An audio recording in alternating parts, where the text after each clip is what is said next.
Today was for Sunday. Hey guys, the timer is going. I don't know what is like up with my, how you say, storage, but let's get into it. Whew! Today was for Sunday.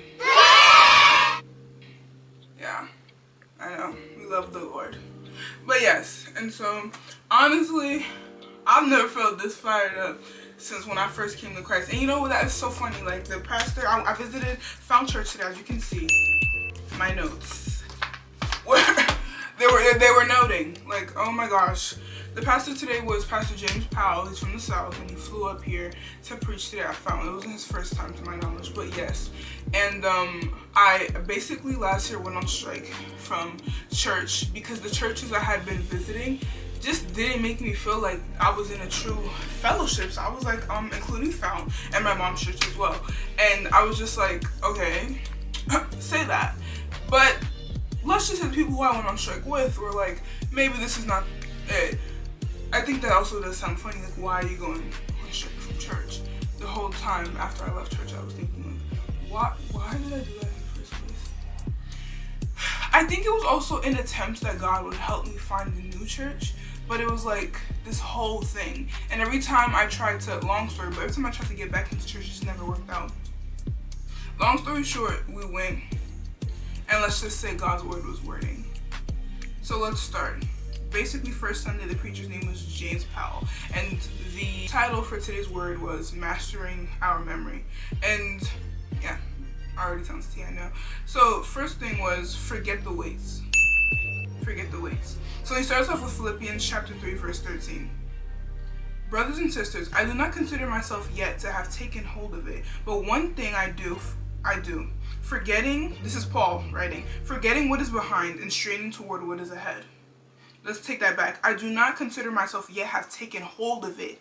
But one thing I do, one thing Paul says he's doing, but more he's trying to do, forgetting what is behind, meaning forgetting the past and straining toward what is ahead.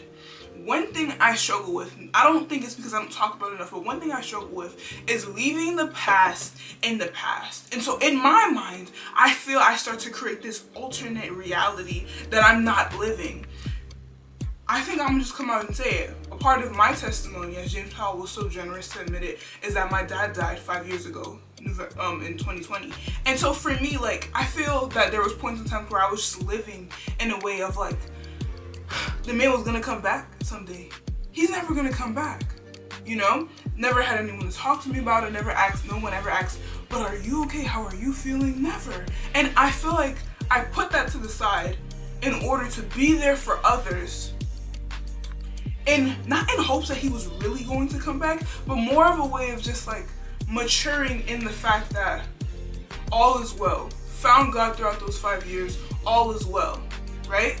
And just like Paul, forgetting what is behind, but what he says, what he's doing, but he has not mastered yet. Right, let's go forward.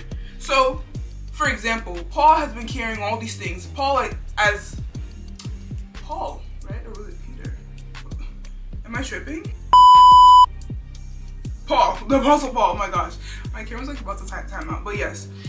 And so then, hey guys, sorry for the camera quality change. Basically, my camera shut off, which is a brand new SD card, but that's not gonna stop the word getting out. I feel like the camera looks really weird, but we're gonna edit doing what we can do. But yes, as I was saying, so Pastor Powell then connects it back to us carrying things for years. And so, you know, when you go to church, or more better, if you hear something out in the street, whatever, or someone just giving you advice who you just know is like a little bit different from almost everyone you've ever met, and it's kind of a thing of like, dang, like, how do you know my whole life? Like, how do you know my whole life? Hey, how do you know my name? What? That's your name? Like, Yeah. But yeah, That's crazy. and so then he then says, for time and time again, that friend that always says, oh my gosh, I'm so tired, I'm so bored, I'm this. So when we say, oh, we're tired, maybe we're just tired from the things we've been carrying for years. And God says that. God says we carry things that was never meant for us to carry in the first place. And so carrying things that God never asked us to carry. And I, every single day, not commonly, not once in a while, every single day, fall victim to that, carrying things that God never asked me to carry, from my family, things from with my family, generations on generations, my friends, my acquaintances, even strangers I don't even know. And that's what Jesus died for all of us, but not for a human, any of us, especially not me, you know, being myself, so I can relate to myself the most, meaning especially me. But yeah, to be like, oh my gosh, I have to carry it all. It's crazy. Oh my gosh. Like, when I put it into perspective, it's just like, wow. And so then he also started talking about allostatic load, right? And that is the cumulative wear and tear on the body from chronic and repeated stress, representing psychological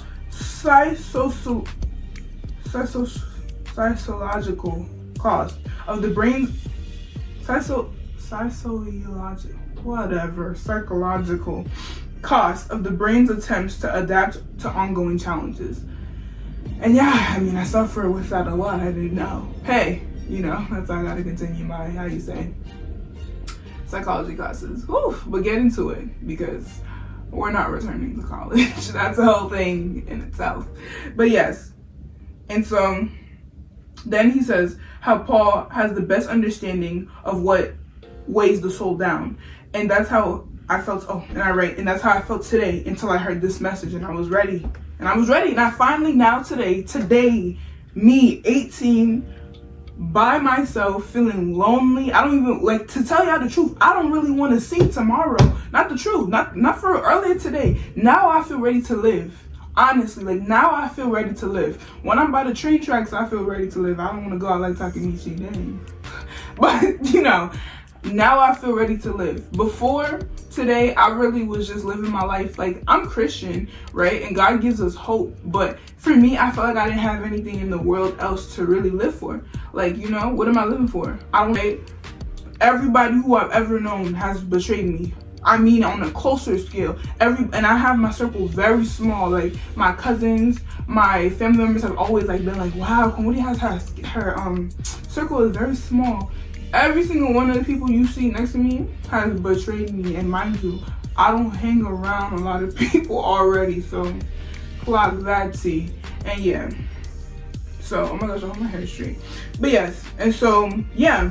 And basically, all in all, God is saying here, forget the past. He then goes into number 2. Forget the distraction. Sorry. It's because this is my life. You just read my life. Yes. Forget the distraction.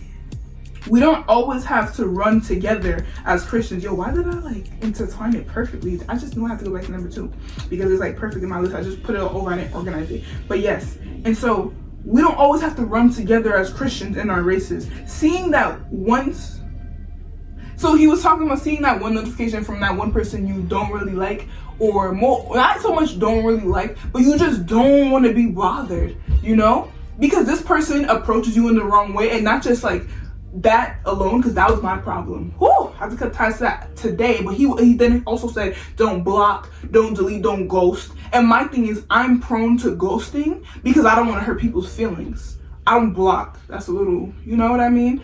But yeah, and so I just sent my paragraph in. I'm never replying again. Because let me tell you something, I'm so nice. When people make me feel uncomfortable, I say it, but I feel like, dang, like, people are not listening to what I'm saying. You think because I'm a nice person, you can just talk to me any kind of way? Maybe not. Like, but yeah. But he also talked about people, your friends, who are distracting you, literally distracting you from your faith. Smoking, drinking. You can tell that person. You don't have to just cut them off. You can tell that person what's right for you. Not saying what you're doing is wrong, but that's not right for me, so I don't really want to be around you. It's hard, but it's the courtesy as a Christian, as, you know, to just let somebody know. Because some people just really don't know. And yeah, I mean, a lot of my friends don't give a truck. They just will, you know, cut him off. And I just stopped talking to him. I just blocked him. Yeah. No, because she was so annoying. I feel like that's really inhumane, but not after today. Not until after today did I realize, wait, I can just tell him how I feel. And then, yeah, until that's what James Powell was saying. Like, oh my gosh, he's such a great guy. I wish he could preach every time. But yes. And so, and then he then says, okay. The camera quality has now changed again. Don't worry, I am also annoyed. Let's just pretend this is God well, no. Let's pray and act as if this is God teaching me patience. Patience, yes. Okay, yeah, forget the drift. So what is that drift? I had some notes here that he mentioned the drift. Basically, all in all, this will drift you in the wrong lane away from God, and culture will beg you to drift. Culture meaning family, like generations of family being like, having a goal that your family has been wanting to accomplish. Great grandmother, grandmother, grandpa, father, mom, grandma, whatever, you know? And now you being this generation feeling like, oh, you have to accomplish that. So you spend your whole life doing this. But that most likely is probably not what God called you to do. That's you being your own God. And I felt like, because, okay, yes, my father, he died before he could accomplish this. Oh, my mom, she didn't get to do certain things and now she's stuck with 4 kids alone. All these things. I felt like I had to be this person to save it all, to have it all be, for me to bring it all to the forefront and save everything. I can't save nothing. Because I'm only human and I'm only me. I'm only one person. But Jesus died for it all. So do you want to follow your generations who have constantly fallen again and again and again for following themselves, following human and worldly goals instead of the Lord? I don't know about y'all, but I know my family followed themselves. You can follow the Lord and think you're following the Lord, but are you following the Lord? Are you? Are you? Cause that's like, are you? They're so cringy. But yes, are you? I don't think you are. I know I wasn't. That's not following the Lord. I started looking around the church like, dang, is he looking at me or anyone else resonate? Nobody looked back, but yeah. Whew. Right. And so then it says religiosity will take you further away from your destiny, meaning like just fully going to religion besides having a relationship with Christ. Religiosity, let's actually search up what that word means. Religiosity, strong religious feeling or belief, the quality, extent, or degree of being religious, encompassing personal beliefs. Look at that, personal beliefs, meaning that also too interpreting scripture instead of taking it for as is, as what God is saying, because it's clear. And if you feel like there's any confusion, that's not of Christ. I don't blame you. It's not always easy to not interpret, but interpret for what God is actually saying, more of a better way. But like interpret personal beliefs, experiences involving with religious practices, all those things. Muslim people, they bowing down 10 times. What the freak about? You gotta pray 6 times to make it into heaven. Jesus paid the price. He paid the price. How you gonna bow down 10 times, then you're gonna say you into heaven? Allah? No. It's none of that, bro. None of that. What? I don't know. I would start getting skeptical if I had to cover my head and do all these things. I don't know about y'all, but I wasn't gonna. No, but also too, like, more than that, like, not to like slander religion, right? Personal beliefs, interpretation, whatever it is, right? It's a thing of, for me, that's just like, bro, I don't know. Like, even if that was what God was telling us to do, covering our head, bow down, it would be funny, because it's like, but if you paid the price, why all that stuff, it's to get your way into heaven. So I'm not gonna lie, there's no point in even like reasoning with it or bargaining with it, because from what I understand from the Muslim community, whatever it is that you have to buy your way into heaven by doing good works. But as humans, what Christianity teaches, what Christ teaches, we will never be enough. We will never be able to pay the price. It doesn't matter if you're a billionaire, it doesn't matter if you're a millionaire, it doesn't matter if you're a thousandaire, it doesn't matter if you're poor on the street. We're all the same in Christ's eyes, because at the end of the day, when we die, God's not going to be checking your pockets. Huh? What? What do you mean, bro? That don't mean nothing. It does not mean anything. Does that mean anything? The place I'm sitting at right now, I don't care about money. I don't care about friends. I don't care about relationship. I don't care about nothing. All these stuff in my room, I could tear it all down right now, paint the whole room black. Matter of fact, paint the whole room white, put Jesus all over. That is the only thing that makes me feel whole. The only reason why I even got all of this stuff up is because Jesus spoke to me through all these things and made me feel whole again, because I was escaping the Lord. But I'm gonna tell you something right now. God will always find a way to speak to you. Always. Always. And so let's go back to the notes, right? Let's go to the last one. The last part was remember the finish. Remember the finish. He started talking about how a lot in American culture and a lot as people, we start good, right? But then we don't finish good. So he was talking about how some people have 10 New Year's resolutions, right? And then yeah, we have a lot of New Year's resolutions. This year I don't have a resolution because let me tell you something. I got goals. I have goals, but I knew that if I set any for real, what was I doing New Year's Eve? I was crying. I was bawling my eyes out. You don't even want to remember. I was bawling my eyes out, bro, up until the countdown. I was alone. Do you see anybody around now? Nobody was there. Shoot. But yes, but yeah, to go back on track, like people set all these resolutions and by a month they forget about them. I've commonly, as I got older, commonly fell victim to that same thing, even when I was following God. And you know, in that sense, it's just like a thing of all of that is showing that you're like in some way you're following yourself, because that's motivation. But God blesses you with discipline as time goes on. Back to the notes. God doesn't always remove us from something, whether that be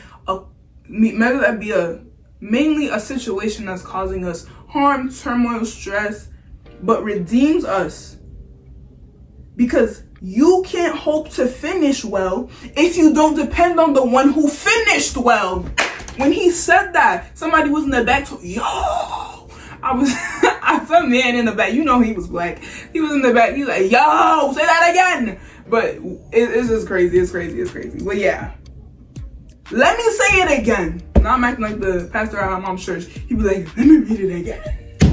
He read the verse 10 times, and he still say something like the same thing he just said. So, yeah. But yeah, you can't hope to fit. And so let me say it for myself. I can't hope. Say it with me. I can't hope to finish well if I don't depend on the one who finished well. They went to the tomb and it was empty. If you died right now and they put you in a casket and 10 days later, it took him only 3. It probably said you 10 for them to start looking for you. Sure. 10 days later they went there and they dug you up. You would still be there. You would still be there. Even 1,000 years ago, you would still been there. But because he was Lord, because he was sovereign, because he was the only one and true serving God, he was not there. Sorry, but he was not there. Like, do you guys understand? He was not there. There's a gospel song, you know, I'm a praise dancer. I'm a dancer, but like first a praise dancer. And so there's a song, why do you look for the living among the dead? He is not here. Then the instrument comes, he is not here. And that's what it was. The angels told the women looking for Jesus, where he at? Where he at? Where he at? Wait, where he at though? What? Yeah, I know. He was not there. The last verse, Hebrews 12 verse 2. Fixing our eyes on Jesus, the pioneer and the perfection of faith, for the joy set before him, he endured the cross, scorning its shame, and sat down at the right hand of the throne of God. Yeah. Because he is sovereign, he is Lord. My note from the sermon. I don't deserve anything. You don't deserve anything. That was me. I don't deserve anything. You don't deserve anything. And God is not saying we owe him anything, but he paid the price so that all worries needs to be set aside. It can be set aside. It needs to be set aside to have faith and persevere through it all. He then had his own whole story, but that's my story, guys. That's my story. Usually I go through things that like I get really amped up in this motivation, and then sooner or later it fades away. But I've been going through a lot of really big conflicts that are life altering. But are you focused on the life altering aspects, or are you focused on what God's saying to you? Kui, why are you believing in a man that you've never seen? Because I have faith and I have literally experienced Christ for myself. I feel now that I'm ready for 2026. He then spoke about things like, you know, he didn't know if he would even make it to 24. I didn't even know I was gonna make it to 2020. My dad died in the spring. I didn't even know I was gonna make it to the end of that year. Right there when I stood, they said, nah, that man is in a coma. He's not coming back home. I didn't understand the gravity it was, but obviously when they tell you the first stage is denial, the first stage is really denial. I said, just kill me now. Every day of my life for the past 5 years, I've said to myself, why couldn't I have been the one to go? I wish I was the one that died that day instead. I really just don't feel like I'm that important, and I've always felt like that. Always. I smile at people and I wave, and I feel the connection. I really do like people, and I really do have love for every single person I've ever smiled towards. No matter what, my friends was near me saying all these things and being rude. Like, no. Honestly, I really do care for people, and people have treated me like dirt, and a lot of people can attest to that, so I'm not special. But at the end of the day, I am only here because of God's grace. God encountered me. God continued when I opened my heart to him. This same bed I'm standing here protesting and proclaiming God's name to you is, I had panic attacks here. Oh my gosh, like I will wake up here, go to 9th grade, I would go to my mom and say, Mommy, I can't go to school today. Pastor Philip talked about it in one of his sermons. I don't know if it was from recent times or like older times. When he was depressed, he felt like there was a gray cloud over his head. That's how I felt. But stay tuned for my video of how I went from the ghost of the school to prom queen, because that was the biggest moment of my not the biggest moment. The biggest moment is when I gave my life to God and my whole perspective was changed. But in a worldly sense, in a teenage, understanding child sense, as we are childlike in the Lord's eyes, that was the moment where I realized all this stuff don't mean nothing. All this stuff, vanity-wise, material-wise, whatever-wise you want to talk about. Because I had finally got the one thing I had always wanted since I was 10, bro. And in 9th grade, if you told my obese, depressed, funny looking self that I was gonna win prom queen, that was a lie. If you told my friends she's gonna win prom queen, they would have laughed in your face. They would have laughed in your face. For real. And they did laugh in my face. Oh, you'll never be prom queen because this, and you'll never be prom queen because she's more popular. I thought I was popular.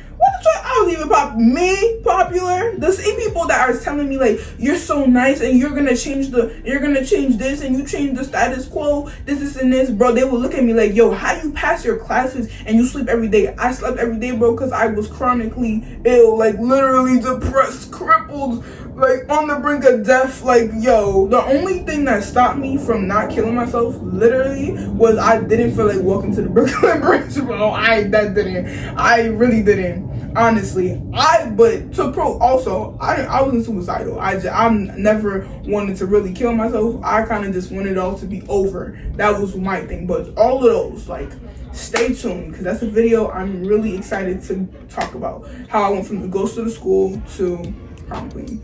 So yeah, guys, thank you for watching this video. I know that the parts are really choppy. There's 3 parts on 3 different devices.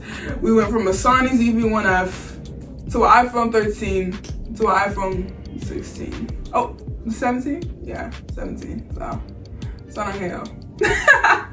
But yeah, guys, bye. Oh yeah, and it's Kui. I didn't even say it's Kui, but it's Jesus.